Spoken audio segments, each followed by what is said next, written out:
Perfect.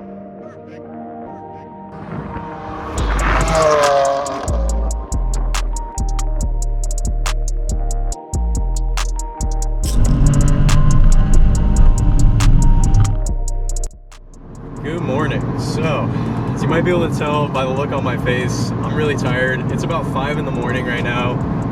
We're in the Palm Springs area and headed over to Chuckwalla Valley Raceway. So, first ever track day in my BMW M4, my F82. I'm super excited because most of you guys that like follow the channel know that this is kind of why I got the M4. It was like to take it to the track and like hopefully the end goal or end result would be to build a really badass track car out of it. But we'll see about that, later down the road. We still got about an hour to go, but as you guys can probably see up ahead, we got a nice little caravan of cars that are headed over to the track as well. So we got a Civic Type R, a couple of other F80s, E46 M3, M2 competition. So it's a lot of fun. We'll see you guys at the track.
Well, I hope you all enjoyed this track footage. This was my first ever track session in the M4, like I stated previously, and it was so much fun.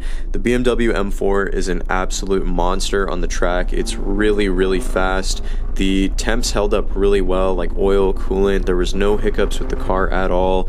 It didn't feel like it was heat soaking at all. I always had power when I needed it. The transmission would give me the gear I needed every single time I would hit the paddle. And overall, I was very happy with the performance of the car. It was very hot outside, which caused the tires to grease up pretty quickly, so really it was pretty hard to set down a good time. In addition to that, I'm running literally like $550 Cooper summer performance tires on the track, which aren't ideal for this type of scenario, but nevertheless, for the money, I think they held up pretty darn well. The other big thing that slowed me down was the fact that I was running with MDM on. I think if I turned traction control completely off, I could easily shave another 2 to 3 seconds off of my time, as well as with the improvement of my driving lines. I definitely think I can be sub 210 in the M4 on my second track day, no problem.